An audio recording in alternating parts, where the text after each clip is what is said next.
There are many beautiful places in different parts of Africa and many special habitats, many special ecosystems. It's one of the most blessed set of biodiversities in the world. Queen Elizabeth National Park is one of Africa's great parks. It's in the Albertine Rift, a very, very important area for habitat and ecosystems and wildlife. Kyambura Gorge is the heart of Queen Elizabeth National Park. It's 13 kilometers long. It's a tiny gorge with a very special ecosystem with chimps and wildlife and the river running through it.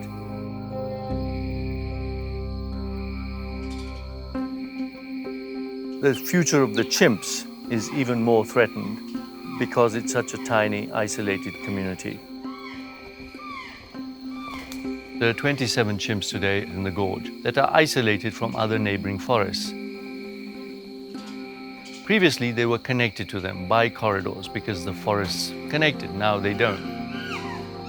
Potentially, they'll die out because they do not have enough of a reproductive pool to grow.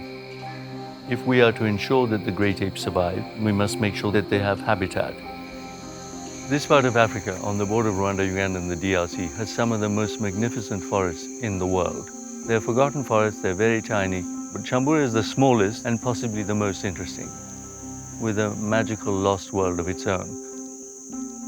The BBC called the chimps here the lost chimps of Kyambura, and that's what they are. We are losing species, we are losing habitat, while the communities around are getting poorer. If you can find a way of increasing the chimp population, creating these forest corridors, having more sensitive controlled tourism, that will surely benefit the local communities. Landscapes like this can only work if there are key partnerships between the private sector, between governments, and between the local communities.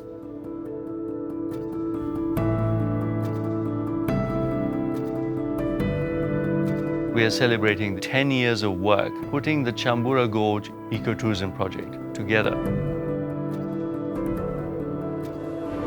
This 3-kilometer buffer that we have created on the northern side of the gorge is to just create that space between cultivation and habitation and the gorge itself. So we want to reforest that.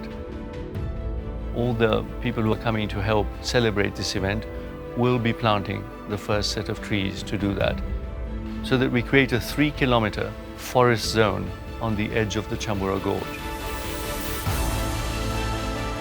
For those who are interested in conservation, the lost chimps of Kyambura Gorge are a prime example of how we need to intervene and try and do something about these species. Can you relink this forest with other forests to see, is this possible, is it feasible, will it help save the chimps? Because if we can save them here and they can grow in numbers, we can do this elsewhere. We hope we can protect that gorge and its ecosystem forever.